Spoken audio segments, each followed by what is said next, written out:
What's the evolution of this novel, and what led you to make that leap into fiction? I was under contract to write a non-fiction book about the Charlie Hebdo attacks, and it was sticky going. The reporting was sticky. And I had wanted to write something personal, getting into the minds of people who had been caught up in it.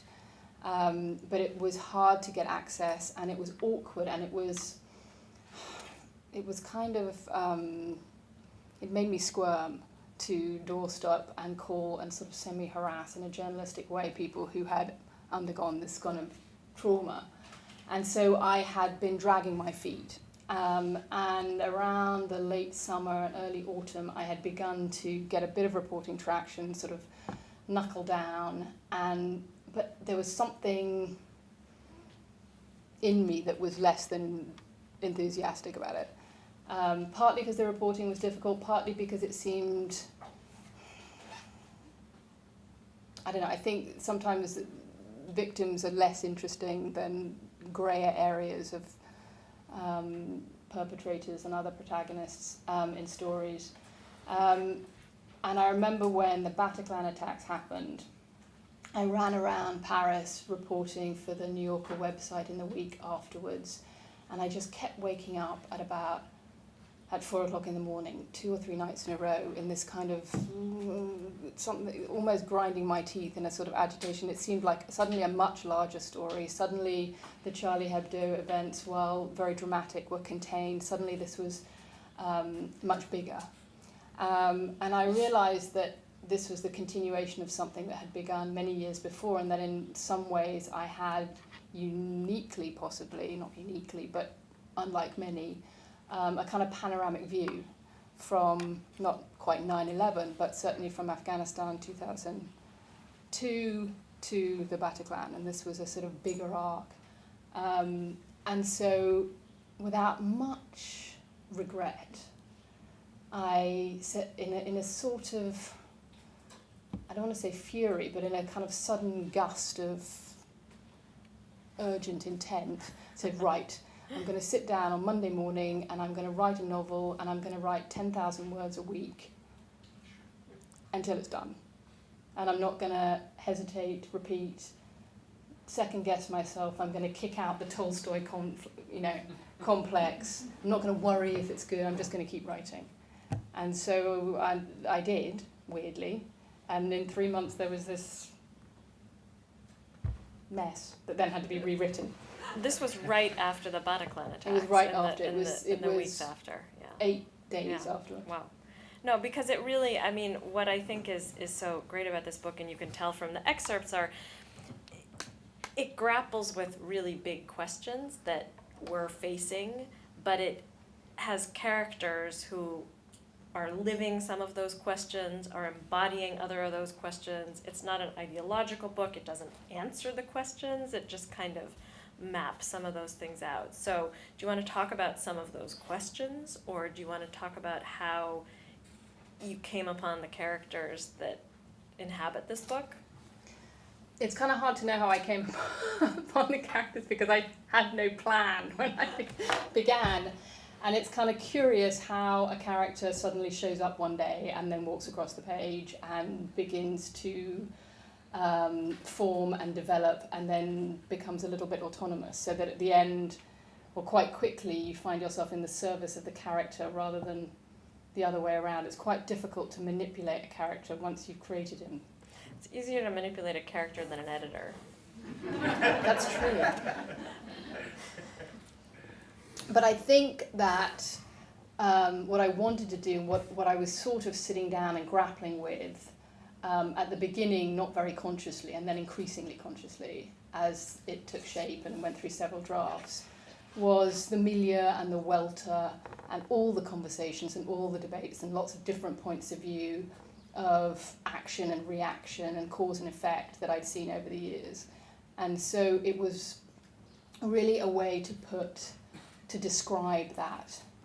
Action and reaction, like, here's what leads to radicalization, or here's what led to... Well, I think that when you have a violent attack, there's often a reaction, and I've seen this whether it's in Egypt or in Iraq with things that explode, or in Europe, and the reaction is fear and finger pointing and anger, and it's pretty human, and it quite often sort of, there's a moment where that's, I think we've all recognised it, or certainly been around dinner tables or in cafes when people have expressed some of those feelings in the aftermath. I think it dissipates after a while, but it seems to be the natural first reaction, or a common first reaction.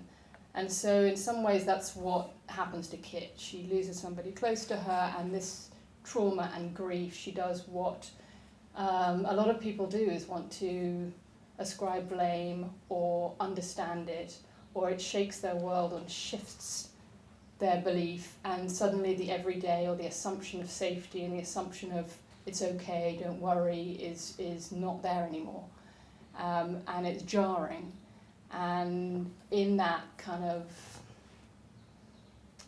not void, but in that questioning or re-questioning, I think there's quite often a tendency to reach for the them word, they, them, it, and it becomes a sort of collective blame as a way to try and understand what's happened. So in some way, I think that's what I'm trying to describe, is in her arc of trying to come to terms with grief, trauma, of her world being sort of slightly being shattered in some ways. In the Charlie Hebdo attack is where the protagonist loses. Yeah. Sorry, minor spoiler, but we know people died in that attack, right? I guess I want to get back to what the novel opens with, the siege in Saint Denis, when the Bataclan, the last stand of the Bataclan attackers, and then from there it goes backwards in time through Iraq, Beirut, back to Paris, Kos, where the migrants are coming. But you were talking a little bit about, the Charlie Hebdo morning and then the Bataclan morning, and that feeling. I mean, it was kind of, something is happening, and history is, you talk about us and them, but what happens with the Bataclan attacks is that they are us. I mean, not that we're jihadis, but that a conflict that we thought were further away turn out to be back right here where we live. Was that distance also something that kind of collapsed for you, or was it a sense that, talk a little bit about this? I think that my experience of it and my protagonist's experience of it diverge in this, that she had been quite happy to report on other people's violence, but when it comes home, when it threatens her family and people close to her, it has a disturbing and destabilizing effect.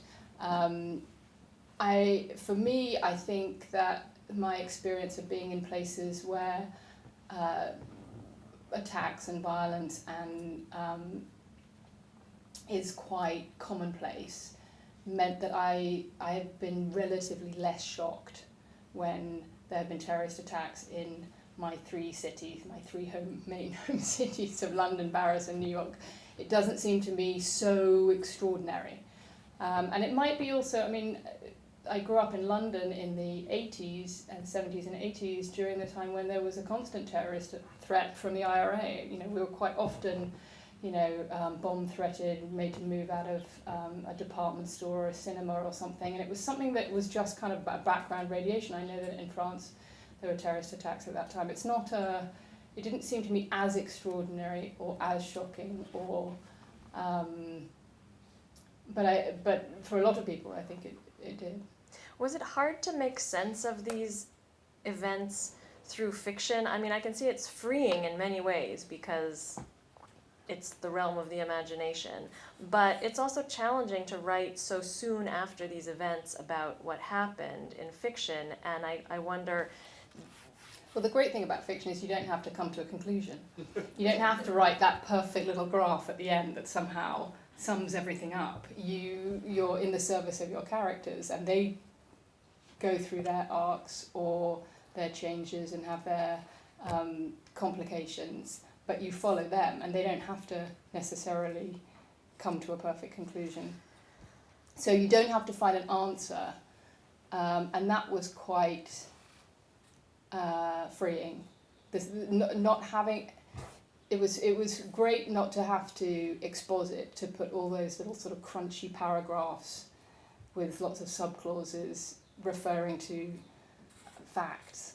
It was great to be able to avoid facts. But there are dispatches by the journalist protagonist in the book, which they're particularly like dry. These journalistic dispatches, and then her life outside the dispatches is not at all dry. It's much more interesting. And then there are moments of kind of self-censorship of the journalist, where a person has a much richer quote, and then you only put part of it. Part of the theme, part of the sort of a running theme of the book was something a little bit close to my heart. It's the frustrations of the kind of daily journalist, the frustrations of having to kind of just report cleanly and accurately and dispassionately, and what the editors want and according to a certain format and da da da da.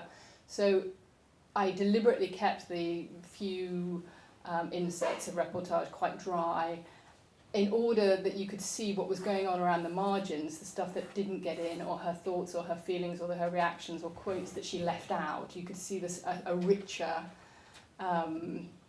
more complicated environment, one that wasn't reported. So that I wanted to kind of show that dilemma and that dichotomy and that split between the complexity of reality and the sort of slightly, sometimes a bit dry, I don't want to say passionless because that's not right, but you know, reporters need to cleave to a certain agenda is too strong, but a certain line, there's a certain form.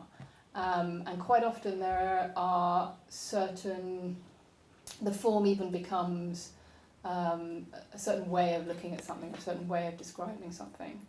And that might not quite be the whole picture. So I wanted to show the bigger picture in her life and the contrast with her reporting. So you talked a little bit before about how you saw the Bataclan attacks as kind of the continuum of a series of conflicts that you yourself had reported on, starting from Afghanistan after 9/11. Tell us a little bit about how you got into this business. I mean, what makes you say, okay, this is happening, I'm going to Afghanistan and I'm going to Iraq? What drew you to that? It was accidental. It was completely accidental. I had lived in Tbilisi in Georgia for a couple of years, and I wrote my first book there, and I liked being away and in an interesting place and reporting and learning and thinking and da-da. And I thought, where shall I go next? And I decided that I would go just a bit further than Georgia, which was to Iran, because it seemed just sort of next door, not that far from where I'd been, just the next step. Didn't have very many journalists, so not This was what in year? situ. This was 2002. Okay, with your British passport. With my British passport. My American one was in my underpants for most of that time. And I thought that it was, in my head, it was just sort of, a big interesting place, not too many journalists, but kind of a story, and might be able to get some people interested. And when I arrived, I started reading, but it's like, it's the Middle East. Which sounds kind of slightly naive. Forgotten that? But I hadn't forgotten it, it just hadn't quite occurred to me, because it's a Persian country, not an Arab country, because it was sort of, it seemed to me just a bit further than where I'd been. But in the meantime, I'd been to Afghanistan because I had a boyfriend who was there, and he invited me, so I went for a couple of months. But it was a bit accidental. So when I was in Iran, living in Tehran, the Americans invaded Iraq. And it seemed like, it seemed churlish not to go and see what was happening. And see what was happening. I was like, what am I going to do, sit in Tehran while America is invading the country next door? That seemed like not fun.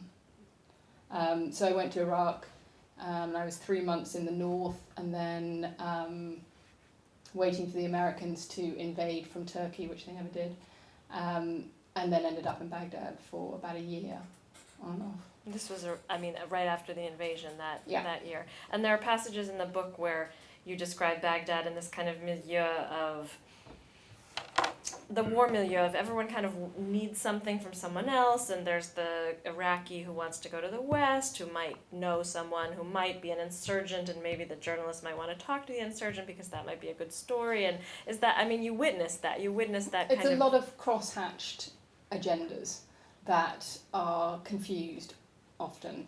And I think the character in the book, Ahmed, who is this neocon Iraqi, who in a sort of Thomas Friedman way thinks that if they could just get the economies going, that Arab land would be fine, and gets slightly confused as he becomes a diplomat and is running kind of back channels and half on his own agenda, half on an American agenda, half being used by other people. But his character was kind of fun to describe because it's against the type.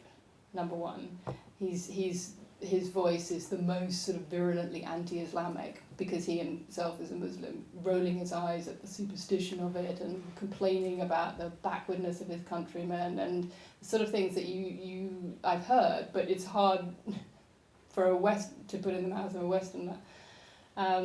So he was very much sort of an Arab against type, but in some way his connections and his and the people who he comes across and the way he is manoeuvring all the time as events unfold and evolve, as you see him as a sort of Sunni Iraqi nationalist idealist trying to help his country through, but under a Shia-dominated government, then faced with Islamic insurgency and a Syrian civil war, and he's back channel. Anyway, so it was my effort to describe the complexity of the of agendas and ideas and ideologies and whose side you think you should be on that week. Yeah, in that part of the world. Do you feel like writing the novel changed your perspective or your sense of what you make of these conflicts? I mean, there is the journalist in the book is a little bit, I wouldn't say cynical, but I mean, it's as you map out, it's like people act in their own interests, their interests are overlapping and they're conflicting, and it's a huge, complicated mess, the Middle East. But do you think that, did writing this help you grapple with those events that you covered? I mean, do you feel like you have a new or different take on those years that you witnessed? No, I think, in an odd way, I think it pulled me out of the arena. I think for a long time when you're there on the ground and when you're covering it, and then for several years afterwards, I haven't lived in the Middle East now for 4 or 5 years, you're very much sucked into not sucked into, but you're paying attention constantly to the day-to-day and the specifics and the moments and the battles and the explosions or the turnovers of a government or this riot or that reaction or this event. And in a funny kind of way, writing a novel, you suddenly pull back and so you see things a bit bigger, but also a bit more distantly.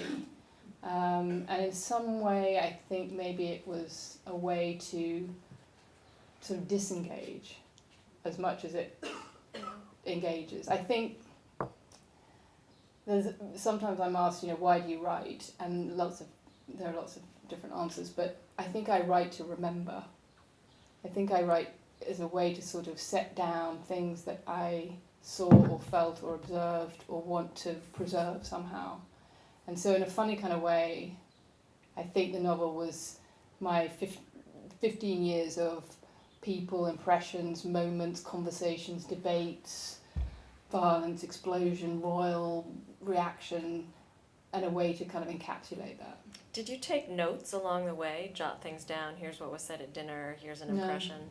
Not at all? No. It just kind of came flowing Well, you know back. what it's like when you're reporting, you're taking extra notes, journaling No. while reporting. Good luck. It's like someone said, you have to write for a living. No, it's true. It's not the fun. It's very hard to do that.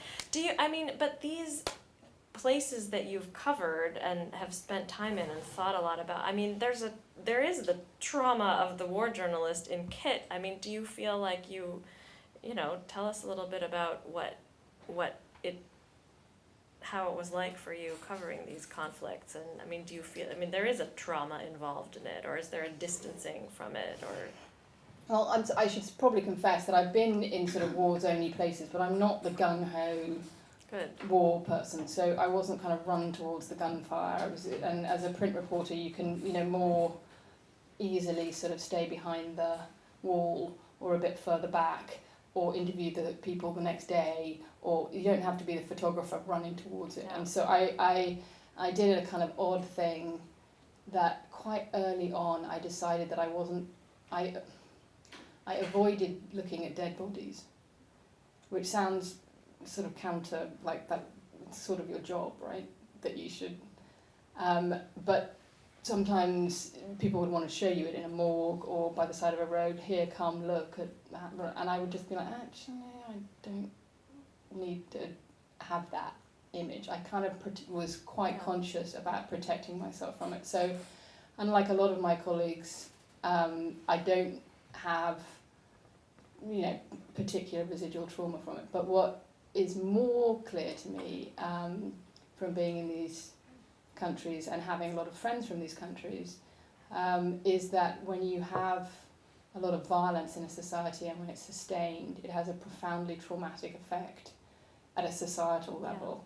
Yeah. And it's a very kind of warpy, complicated, destabilizing, traumatic thing. And you can see it's not just a generation or two of Iraqi kids who can't, haven't had a proper school to go to, or Syrian kids not able to have an education. It's not just about health or housing necessarily, but the assumption of moral disorder, the assumption of violence being the greater force, the greatest force, the assumption that there isn't safety, that the only way to make yourself safe is to kill somebody else first. This is the kind of inculcation and trauma that is really hard for societies to overcome. If ever, yeah. I mean, well, certainly not yet. In that, do you feel? I'm going to open it up to questions from the audience for a second, but I just want to ask. Are you going to go back to nonfiction writing? Are you going to stay writing fiction? What do you feel you learned? What journey did this novel writing take you on? Where you started in one place and wound up somewhere else? I loved the process of writing it in a way that I hadn't sort of loved writing sentence, paragraph on paragraph in a long time. Not since I think writing my first book. It was like kicking a wall down. It was just sort of, it was really freeing and really fun. And so I want to keep writing fiction, and I'm now about halfway through or deep into a second novel, and it was stickier to begin with, but once you sort of pick up the rhythm, there's this wonderful sort of concentrated, creative blank space. I mean, it's not every day. I mean, it's tough and a bit sticky, but there's freedom. And I'm very much enjoying that. I mean, the novels are the realm of the imagination, and the novelist can do whatever she or he wants. Did you have some trepidation at first in writing Arab Muslim characters? Did you feel like, how am I going to inhabit these? No, because it's a book that's written in the first person from the point of view of a Westerner. So I'm not trying to describe the it's her observations of other characters, and so it's not trying to describe another nationality or viewpoint from their point of view. And it was actually a very early lesson that I had when I was living in Georgia, and I started off trying to write short stories, and I was trying to write them in the point of view of, within the heads or the points of view of Georgians, and it just was awkward. And I stopped, and then I began to write a series of stories in which I was the observer of things, and it was suddenly a lot more compelling and a lot more honest. And I started to think, actually, I mean, now I'm sure you will now come up with several examples, but I can't really think of very many novels in which the writer is inhabiting a different cultural viewpoint in a protagonist. You can observe different you know, you can have interactions with different characters, or you can describe them, and you can describe them quite fully, but not from an internal point of view. I think I can't think of one in which it's really successful. It's a curious limitation. Debates about cultural appropriation and larger. Well, I mean, I sort of, you know, think that you should be able to try or do anything you want, but it's a little bit like when you have a first-person novel and the first person is a man, but there's a woman author. And it's usually sort of fine, but there's always some slight part of your brain that's not entirely buying it. Yeah. Are there any questions from any of you?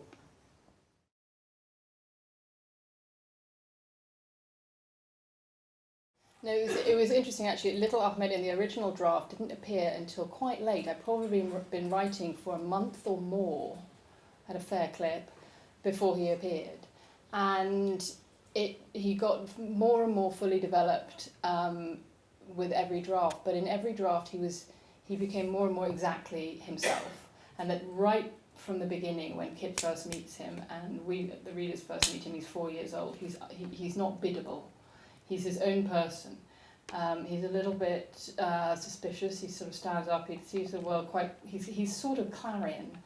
And it was when I was sort of fine-tuning Kit's kind of increasing derangement. He needed to be the standard, the moral Clarion that talks truth to her, that sort of stands up for himself, that isn't sort of bowing to her. So he became, yes, increasingly the voice of not truth, because he's sort of muddling through his own issues to a certain extent and asking questions, but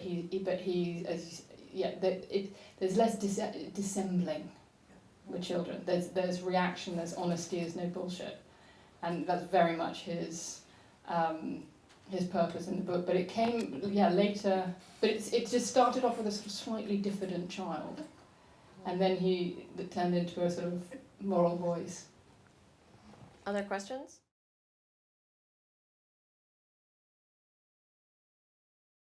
There was an editor involved, my favourite editor. But what was interesting about just writing, instead of kind of second guessing or planning or whatever, it turns out, for me, it's not like this for everybody by any means, but it seems that you kind of work out the problems in writing them.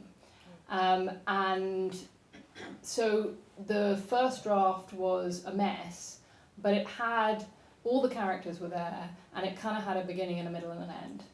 You started with it started with Iraq, and it ended with the Bataclan, and little Ahmed was there, and so the rewriting, the entire first chapter went, because obviously the first 2 weeks, interestingly, of me just writing was just a sort of entry point. And I rewrote the first chapter several times, and it just, you know, from different points of view and trying to rearrange the characters, and it just, they all went. The whole thing got crossed out eventually. And I wrote it also out of sequence, so my editor was quite keen to put things back in chronological order instead of jumping from 2006 to 2015 to 2003, because I'd written it totally out of sequence. And I generally agree that, you know, chronology is not a bad spine to hang things on. So it was clean up and getting the chronology right, and then a lot of introducing this character and this character and this character, and making sure, I mean, for example, the character, there's a little bit of a spoiler, but the character who dies, in the original draft you did not meet her until she was dead. So this was, my editor was like, we have to know who she is before you kill her, otherwise it's just not, it has no, we don't care. So there was that kind of... The journalistic editors just kill the character before instead, right? No. So there was a lot of backfill and a lot of reorganising and fine-tuning. And I remember there was, the second draft was heavy lifting, it was 6 weeks of really heavy lifting, but interestingly, the first draft was messy, but it was all the elements were there.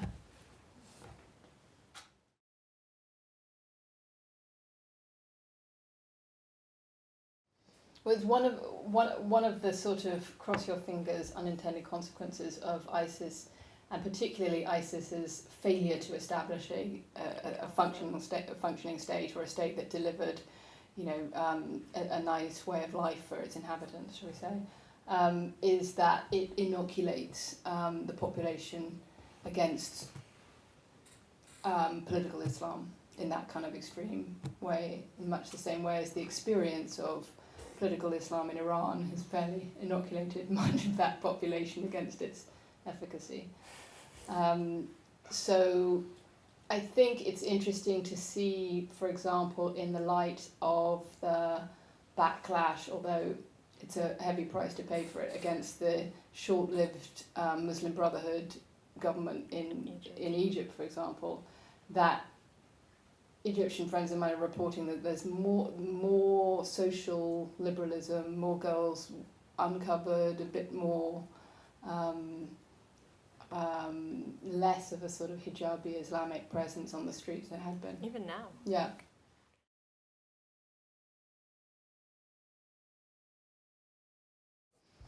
They were not happy, no. Okay. I had to give the money back.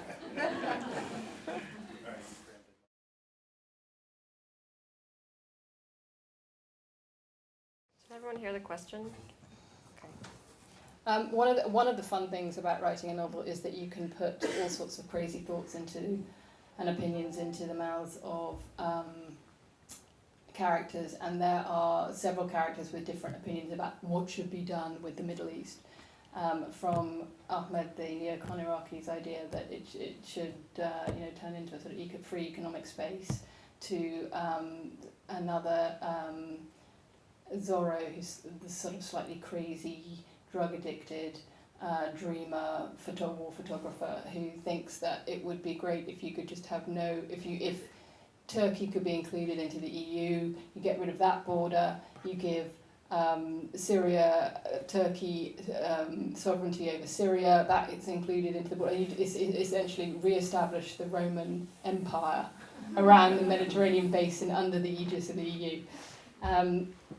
I think that there's no one solution to this, but I have increasingly, oddly, more hope than not. I think it's too easy and obvious and knee-jerk to roll your eyes at the ceiling and say it's impossible, it's violence, it's a mess. When there are, war doesn't last forever. They end, people go home, new governments turn over. It's not, and this sort of ugly paroxysm and reshuffling of ideology and the role perhaps of Islam in society and in government and what that should mean and where those things lie, I think it can shift.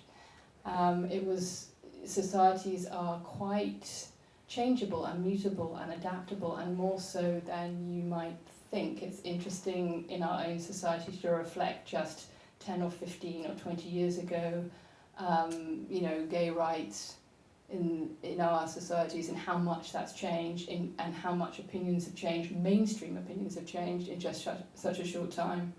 One of the things that was always completely fascinating and would floor me when I was reporting in the Middle East, and it happened in Egypt and Iraq and Syria and different places, I would quite often ask people to show me your family photograph albums.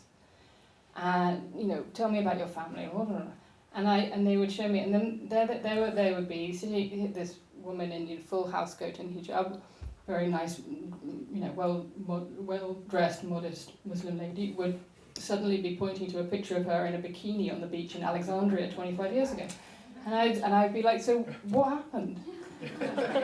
And they were slightly unable to explain. There wasn't necessarily one moment or an epiphany or a conversion or something. It was just society shifted.